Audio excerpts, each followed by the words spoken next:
Hi guys, I got one more video here, and this is out of Colin Ross's DID, Diagnosis, Clinical Features, and Treatments. This is going to be a hard one for you guys because it actually states how DID works and how to heal from it. So, in some aspect. The most important thing to understand is that altered personalities are not people. That might seem obvious, but it is the truth one can lose sight of during therapy. Altered personalities are highly sterilized enactments of inner conflicts. They are also drives, memories, and feelings that need to be confronted. At the same time, they are dissociative packets of behavior developed for transaction with the outside world. They are fragmented parts of one person. There is only one person and only one body. The patient's conviction that there is more than one person in her is a dissociative delusion, which seems to be the issue here on media. It should not be compounded by a folie douce on the part of the therapist or the patient itself. There is a lot of drama in DID. This does not invalidate the diagnosis. It is a fact about a serious and treatable form of human suffering. The second thing to remember about the personality system is that it is driven by pain. I know that. Despite the color, complexity, and fascination theater of the personalities, especially here on media, TikTok and YouTube, their wars, love affairs, and internal friendships, they are not people, and they exist to help the patient cope with pain and emotions. This next one's going to be really hard to hear, but it is a truth factor on the reality of things. DID is an elaborate pretending. Someone asked me at a workshop once if integration results in the loss of richness and creativity for the patient. Isn't the patient more interesting as a multiple than as a unified person with problems? My answer was to say that the personality system is driven by pain. DID isn't pleasant entertainment. Hence, the alters, put another way, are devices. Like any theater, the personality system is based on certain conventions and structural roles. Part of the therapy is mapping and dismantling these, replacing them with normal, happier, and more functional rules and structure. The patient is acting as if she is more than one person, but isn't she? Hence, the alters, put another way, are devices.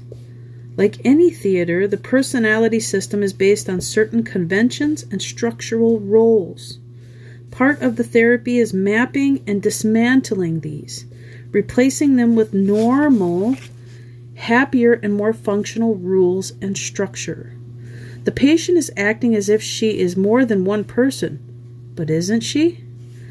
This is different from Hollywood acting because the patient is so absorbed in the different roles that she believes in their reality. When I discussed this point with a drama professor, he said that acting students who become too absorbed in their roles become poor actors. DID is not acting in the sense that Hollywood actors perform a role. It only takes a moment's reflection on the film industry to realize this.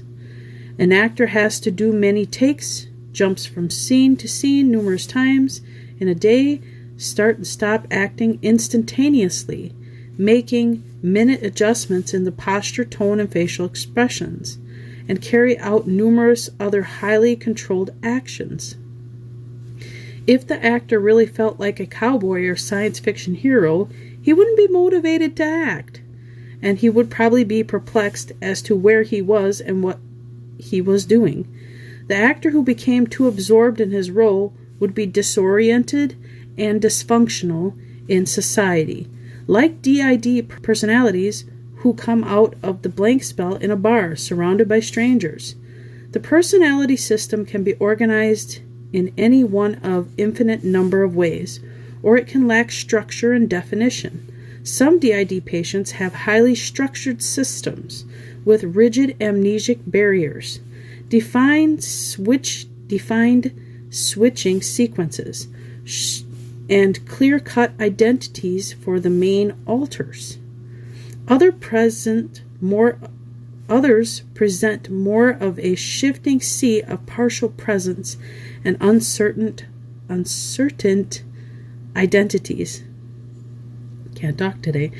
It is important for the beginning diagnostician or therapist to realize this. Otherwise, the lack of clarity in the system may be attributed to inexperience on the part of the therapist. This is really good.